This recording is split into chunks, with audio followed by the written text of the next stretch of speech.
Das ist der fundamentale Irrtum all jener, die glauben, sie hätten Gottes Macht usurpiert.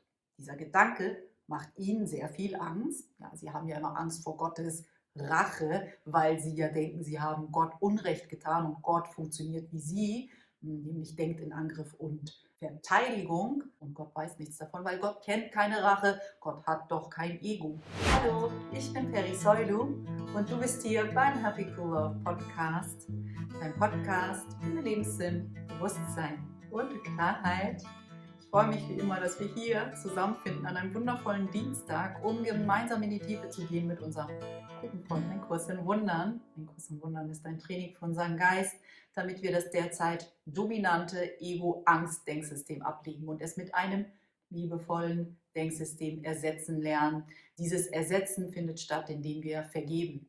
Die Vergebung zeigt uns auf, dass das, was wir auf menschlicher Ebene wahrnehmen, nicht die absolute Wahrheit ist, sondern dass es eine höhere, eine geistige Ebene zu all dem, was wir hier sehen, gibt. Und diese geistige Ebene entspricht unserer wahren Natur, entspricht dieser Liebe, diesem liebevollen Denksystem. Und dorthin wollen wir finden. Das machen wir mit zum Beispiel den Übungen aus dem Übungsbuch von Ein Kurs in Wundern. Da sind 365 Lektionen, für jeden Tag des Jahres eine. Damit trainieren wir unseren Geist, um immer wieder zu sehen, okay, das ist das Ego-Denksystem und das ist, wie ich die Liebe wähle. Und dann gehe ich in meinen Alltag und wende das an und erfahre, was für einen Unterschied das macht. Der Unterschied liegt darin, dass du eine dezidiert friedlichere, gütigere, sanftere und freiere menschliche Erfahrung machst. Du fühlst dich wirklich viel, viel sicherer und stabiler in dieser menschlichen Erfahrung, die doch manchmal ganz schön chaotische Züge annehmen kann. Heute möchte ich mit dir gemeinsam noch einmal auf etwas schauen, was Ein Kurs in Wundern das Autoritätsproblem nennt. Und hier im Ego-Denksystem, also auf dieser menschlichen Ebene, haben wir ja auch eine Idee darüber, was jemand ausmacht, der ein Autoritätsproblem hat. Und zwar ist das jemand, der mit Hierarchien nicht umgehen kann, mit Menschen, die einem was zu sagen haben, so wie Lehrer oder die Gesellschaft oder die Politiker oder der Chef, was auch immer. Irgendjemand, der einem was zu sagen hat, das passt einem nicht. Was für Gründe das auch immer haben mag. Und dann fängt man an zu rebellieren. Also das ist ja das, was wir eher unter einem Autoritätsproblem verstehen. Und Ein Kurs in Wundern sagt, ja, das ist aber nicht ein Autoritätsproblem. Ich sage dir mal, was das wahre Autoritätsproblem ist, nämlich, dass das Ego versucht hat, hier in dieser Erfahrung Gott zu ersetzen. Und Gott ist der Autor von allem. Gott ist unsere Quelle. Gott ist die bedingungslose Liebe, die uns erschaffen hat. Und das ist unser Autor. Wir dürfen Gott wieder an dem Platz tun, wohin er rechtmäßig in uns gehört. Und dann haben wir auch kein Autoritätsproblem mehr. Aber das Ego denkt ja, es hat Gottes Macht usurpiert, es hat Gottes Platz eingenommen. Da beginnt das Autoritätsproblem und fängt dann an, über alles zu urteilen und denkt immer auch, das Urteil vom Ego ist das, was zählt. Das ist meistens ein Problem. Hier auf menschlicher Ebene endet das meistens in allerlei Chaos. Es reicht ja auch nicht aus, dass das Ego denkt, ey, ich habe die Macht darüber zu bestimmen, was ich bin und wer ich bin und ob ich cool bin oder ob ich ausreiche oder ob der mir gegenüber ausreicht, sondern es gibt ja auch noch das Phänomen, dass wir die Autorität zu bestimmen, wer wir sind, auf andere übertragen. Wir sagen dann, du hast die Macht, mir zu sagen, ob ich liebenswert bin und wenn du das nicht tust, dann bricht meine Welt zusammen. Oder meine Eltern haben die Macht, mir zu verklickern, ob ich irgendwie klug genug bin, um in dieser Welt irgendwie zurechtzukommen. Und wenn sie das nicht tun, dann bin ich für immer unsicher, ob ich irgendetwas tauge. Das ist, was wir hier auf menschlicher Ebene auch machen. Wir geben diese Autorität, die eigentlich Gott gehört, nicht nur uns selbst und verteidigen diese Autorität gegen die anderen, sondern manchmal geben wir sie auch ganz freiwillig in die Umwelt und sagen, du bestimm, wer ich bin. Ich kann das alleine nicht. Dafür fehlt mir irgendwie die Kraft, die Überzeugung, dass das bei mir liegen sollte, also mach du das. Und sind wir den Launen von anderen Menschen ausgesetzt, weil du weißt ja selbst, dass der Mensch heute so denkt, morgen so, egal, je nachdem, wie ihm gerade ist. Es ist ja kein beständiges Bild auf dich, das die Umwelt hat über dich. Von daher, wenn wir diese Macht wieder in die Umwelt geben und sagen, hey, die Welt soll mal bestimmen, wer ich bin, machen wir uns tatsächlich oft genug ziemlich unglücklich. In Kapitel 3, in Ein Kurs im Wundern, lesen wir etwas über das wahre Autoritätsproblem, das wir hier auf menschlicher Ebene haben. Ich lese uns das mal vor.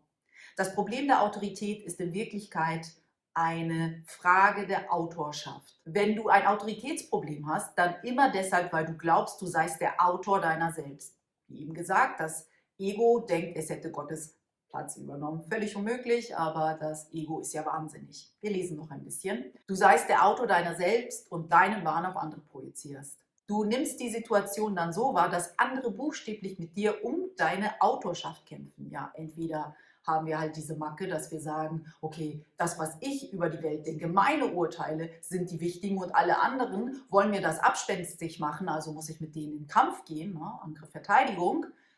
Oder wir machen es halt so, dass wir uns so klein und doof fühlen, dass wir sagen, ich will das nicht selbst bestimmen, bitte tu du das für mich. Oder hier, Mama, Papa, sag du mal, wer ich in Wahrheit bin. Ich mag das für mich selbst nicht klären. Und dort, wo diese Autorität wirklich sein sollte, nämlich bei Gott, dort suchen wir zuletzt oder dort gehen wir zuletzt hin.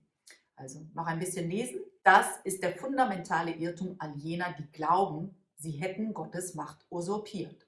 Dieser Gedanke macht ihnen sehr viel Angst. Ja, sie haben ja immer Angst vor Gottes Rache, weil sie ja denken, sie haben Gott Unrecht getan und Gott funktioniert wie sie, nämlich denkt in Angriff und Verteidigung. Also haben sie voll Angst vor Gott, dass Gott irgendwie sich rächen wird und Gott weiß nichts davon, weil Gott kennt keine Rache, Gott hat doch kein Ego. Also dieser Gedanke macht ihnen sehr viel Angst, obwohl er Gott nicht kümmert. So ist es. Das Ego kämpft dir und Gott ist. Und damit haben wir das wahre Autoritätsproblem etabliert. Es liegt darin, dass wir Gott vergessen haben und andere Menschen oder uns selbst an Gottes Position tun und damit versuchen zu definieren, was wir sind und wer wir sind, was wir wert sind, ob wir liebenswert sind, ob wir was taugen, ob wir irgendetwas Gutes verdienen. Das denken wir liegt in unserer Macht oder in der Macht der Umwelt und das endet im Chaos. Aktuell, wie das der Zufall so will, den es ja nicht gibt, ist gerade der Genschlüssel 17 aktiv. Du weißt ja, dass ich mich auch immer wieder mit den Genschlüsseln auseinandersetze, um mich innerlich zu klären und zu verstehen, wie das Ego so tickt. Und die Genschlüssel, die haben ja immer 3 Frequenzbänder. Es gibt die Schattenfrequenz, die Gabenfrequenz und die göttliche Frequenz. Und in der Schattenfrequenz trägt der Genschlüssel 17 die Meinung, das Urteil. Und dieses Autoritätsproblem kann es ja nicht geben ohne unser Urteil. Also wenn wir nicht mehr urteilen würden, sondern einfach die Wahrheit erkennen würden, dann gäbe es ja auch kein Autoritätsproblem mehr. Dann wüssten wir, dass Gott an erste Stelle muss und nicht wir. Dann treten wir zurück und lassen ihn die Führung übernehmen. Dann lassen wir uns von Gott neu schreiben und Stelle zubestimmen, wer wir sind mit unserem kleinen Ich. Und deshalb diese Schattenfrequenz der Urteile, der Meinungen. Und meist ist es so, dass wir denken, wir müssen unsere Meinung gegen andere verteidigen. Das steckt auch in dem Genschlüssel, dass wir anfangen, aggressiv zu sein, falls jemand unsere Meinung nicht akzeptiert. Und vor allem steckt in dem Genschlüssel, dass wir die Meinung von anderen verdrängen. Wir verleugnen sie, wir tun so, als wenn es sie nicht gäbe. Und natürlich gibt es auch die Gegenvariante, dass wir so devot sind, will ich jetzt mal sagen, dass wir anderen die Macht geben, wie wir eben auch besprochen haben, zu bestimmen, welche Meinung sie über uns haben und wir sie dann ohne zu hinterfragen einfach annehmen und darunter leiden, falls das nicht so nett ausfällt. Das Schöne an den Genschlüsseln ist ja immer, dass es auch höhere Frequenzbänder gibt, nicht nur diese Schattenfrequenz und in einer lichtvolleren Frequenz, nämlich in der göttlichen Frequenz, steckt tatsächlich die Heilung dieser Verleugnung von anderen, zum Beispiel Meinung von anderen Menschen und ihrer Wahrnehmung. Dass wir anerkennen, dass es viel mehr gibt als das, wie wir die Welt wahrnehmen und im Grunde genommen eine allwissende und allsehende Art, alles zu sehen, die wir aber gar nicht haben können aus der rein menschlichen Sicht. Das ist, wohin dieser 17. Genschlüssel in der göttlichen Frequenz führt, in dieses allsehende Sein, was Gott hat und deshalb auch immer weiß, was wir brauchen, nicht was wir wollen, was wir brauchen, um weiter unseren Weg zurück zur Liebe zu beschreiten. In der Schattenfrequenz, wo Meinung gegen Meinung existieren, also Urteil gegen Urteil, gehen wir weiterhin in die Trennung und nicht in die Verbindung. Und wenn wir vielleicht so ein bisschen sanfter, verständnisvoller und mit einem größeren Blick auf diese Welt blicken, werden wir einfach erkennen, es gibt 8 Milliarden plus Meinungen auf dieser Welt. Und ich weiß gar nicht, welche richtig ist und ich weiß gar nicht, welche wichtiger ist. Ich weiß nur, es gibt sie. Kann ich einfach damit leben und sie nebeneinander stehen lassen. Dorthin können wir auch finden, wenn wir nicht darauf beharren wollen, Recht zu haben, dass unsere Meinung die einzige Meinung ist, die zählt, oder Recht damit haben zu wollen, dass alle anderen bestimmen dürfen, wer ich bin, bloß ich nicht. Zu diesem Phänomen, dass wir auch ganz oft über uns bestimmen lassen, wer wir sind, habe ich erst letztens von Ken Honda. Ken Honda ist so ein japanischer Geldguru, will ich mal sagen, obwohl seine Prinzipien, die er in die Welt trägt, überhaupt gar nicht so viel nur mit Geld zu tun haben, obwohl sein Buch Happy Money heißt. Wenn du ihm zuhörst, merkst du, es geht um die Prinzipien des Seins, und wenn du in der Fülle bist, dann wird dich auch immer Geld finden. Und diese Fülle, die ist ja in deiner wahren Natur zu Hause. Ich finde es ganz spannend, wie Ken Honda dieses Thema Geld strickt. Es fühlt sich viel, viel tiefer an, als dass es nur um Geld geht. Aber warum ich ihn überhaupt erwähne, ist, dass er in einem Vortrag gesagt hat, dass wir, wenn wir schon ganz früh im Leben erfahren haben, dass wir mit wer wir sind, nicht sicher sind, nicht bedeutsam sind, also dass unsere Bedürfnisse nicht zählen und nicht geliebt werden, dass wir das tatsächlich noch ins Erwachsene-Alter tragen und das aufarbeiten dürfen, das vergeben dürfen, weil dadurch nämlich diese Macke in uns auch entsteht, dass wir denken, jemand anders darf über uns bestimmen, wer wir sind, weil unsere Eltern uns ja beigebracht haben, ob bewusst oder unbewusst, dass wir irgendwie nicht zählen, dass unsere Meinung und unsere Bedürfnisse nicht so wichtig sind. Und dann haben wir das uns sehr, sehr früh abgespeichert. Und deshalb kann es sein, dass wir jetzt auf menschlicher Ebene dieses Autoritätsproblem so rumherum leben, dass wir sagen, hey, jemand im Außen muss bestimmen, wer ich bin, weil ich darf das ja nicht, weil ich habe ja keine Bedürfnisse und ich zähle ja auch gar nicht. Weil so habe ich es ja gelernt, von klein auf. Und deshalb ist es immer auch wirklich für mich wichtig, mir diese Aspekte in mir anzuschauen. Lebe ich das so? Was darf ich noch vergeben? Wem darf ich noch vergeben? Was darf ich loslassen, damit ich das hier jetzt transformiere, damit ich einen neuen Blick auf mich habe, damit ich neu wähle, was ich bin und wer meinen Wert bestimmt. Dürfen wir immer mal schauen, wie spiele ich das normalerweise? Bin ich sehr abhängig davon, was andere von mir sagen, von der Meinung anderer Menschen? Dann weiß ich, ich habe ein Autoritätsproblem, wie ein Kurs in Wundern uns ein Autoritätsproblem näher bringt, weil ich denke, jemand anders im Außen bestimmt meinen Wert, ob ich liebenswert bin, ob meine Meinung überhaupt zählt. Ich habe das Gefühl, ein guter Zwischenschritt zu zurück zu Gott als Autorität ist, dass wir unseren Fokus etwas aufmachen.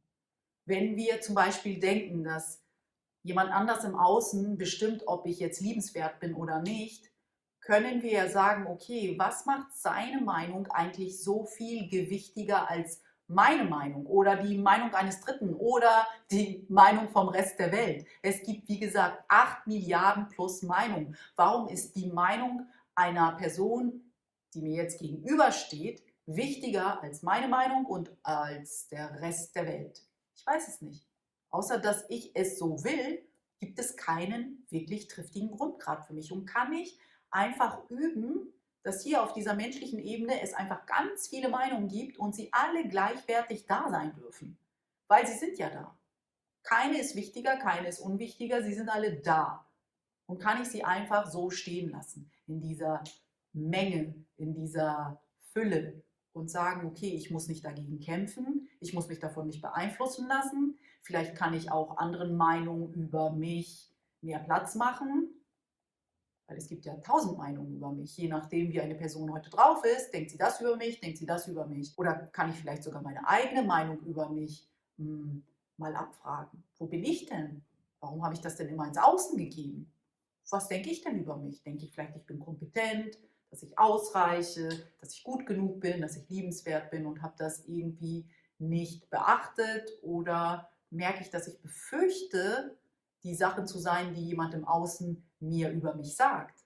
All das dürfen wir anschauen. All das dürfen wir vergeben. So wie ein Kurs in Wundern uns Vergebung lehrt. Wir dürfen eine höhere Ebene aufsuchen, um zu verstehen, dass was hier passiert, ist nur zweitrangig in dem Sinne, dass wir wissen, dass das nicht die absolute Wahrheit ist, dass wir eine geistige Ebene haben, die wir hier mit einbringen können, damit wir hier alles anders sehen, sanfter sehen, ruhiger sehen, friedlicher sehen. Und wenn wir einfach alle Meinungen so stehen lassen, wir müssen überhaupt keine ernster nehmen als eine andere, außer wir wollen es so, weil nur du bestimmst, welche Meinung du ernster nimmst als eine andere. Auch wenn das die Meinung deines Vaters ist oder die Meinung deiner Mutter oder deines Ehemannes oder deiner Ehefrau. Warum machst du diese Meinung gewichtiger als die Meinung von wem auch immer? Ist doch alles nur eine Meinung. Und vor allem gehen wir jetzt noch einen Schritt weiter und sagen, und das ist nicht die absolute Meinung. Die absolute Meinung liegt bei Gott. Ich will kein Autoritätsproblem mehr haben, sondern ich will die Autorität darüber, die Macht darüber, wer ich wahrlich bin, wieder dorthin tun, wo sie rechtmäßig hingehört, nämlich zu Gott. Und dann will ich von Gott hören. Ich will alles ausradieren. Ich will wie ein leeres Blatt Papier sein und mit dieser Attitüde mich in meine Meditation setzen, voller Demut und sagen, Gott, ich habe so lange mich beeinflussen lassen von allen anderen und von mir selbst darüber, wer ich bin. Ich habe es satt, es hat mich müde gemacht, es war ein Riesenkampf, ich will nicht mehr. Ich bin ein leeres Blatt Papier, ich bin eine leere Reisschale. Beschreib mich, befüll mich, tu, was du für richtig hältst. Ich bin hier in voller Demut und verneige mich vor dir und horche, was du mir über mich erzählst. Und ich glaube, du wirst überrascht sein, wie viel Güte und Barmherzigkeit Gott für dich hat. Er weiß zwar nicht, was wir hier treiben, er weiß nicht, dass wir uns hier die Köpfe einschlagen, weil er sieht ja nicht unsere menschlichen Hüllen, weil sein Bewusstsein so weit weg ist von irgendetwas wie Ego, das kennt er nicht, das kann er gar nicht erfassen, aber er liebt. Das erfasst er, das weiß er. Und wenn wir es zulassen, können wir fühlen und erfahren, wie Gott uns liebt. Wir endlich aufhören, es besser wissen zu wollen, Recht zu haben, auf unsere Meinung zu beharren, in welche Richtung sie auch immer geht. Wir wollen uns also kurzum wieder an Gott als unseren Autor in Großbuchstaben erinnern. Das ist, was wir hier vergessen haben.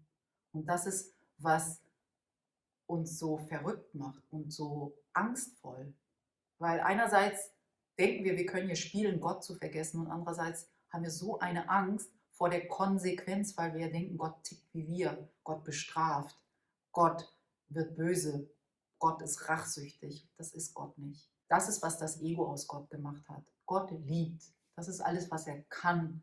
Und wir können es nur erfahren, wenn wir uns dieser Energie innerlich auch wieder öffnen, unser Herz wieder öffnen. Ich lese uns zum Abschluss dieser Folge noch einmal etwas aus dem Abschnitt vor, wo es um das Autoritätsproblem im Textbuch geht. Friede ist ein natürliches Erbe des reinen Geistes. Jedem steht es frei, sein Erbe auszuschlagen, doch steht es ihm nicht frei, festzulegen, was sein Erbe ist. Das Problem, das ein jeder lösen muss, ist die grundlegende Frage der Autorschaft. Alle Angst führt letztendlich von der Verleugnung der Autorschaft her. Und manchmal auf sehr verschlungenen Wegen. Für mich ist einer dieser verschlungenen Wege, dass ich irgendwie mir diese Macht wieder abspreche, sie auf andere projiziere und dann mich schlecht fühle, weil jemand mir sagt, du bist es nicht wert, ne? Und dann, ich leide darunter, weil ich denke, jemand im Außen hat die Macht, mir zu sagen, ob ich jetzt wertvoll bin oder nicht. Was für ein Wahnsinn das Ego mit uns treibt. Und die Konsequenz ist wie folgt. Die Kränkung trifft niemals Gott, sondern nur die, die ihn verleugnen. Gott chillt. Gott ist vollkommener Frieden. Der kann davon nicht gekränkt sein, weil nur ein Ego ist gekränkt. Gott hat kein Ego. Also, wir schaden uns nur selbst, wenn wir Gott nicht wieder an seinen rechtmäßigen Platz tun und sagen, du bist der Autor, du bestimmst, wer ich wahrlich bin, ich nicht, kein anderer Mensch, keine Regierung, kein Politiker, niemand außer dir. Gott hat diese Macht und ich platziere sie wieder bei dir.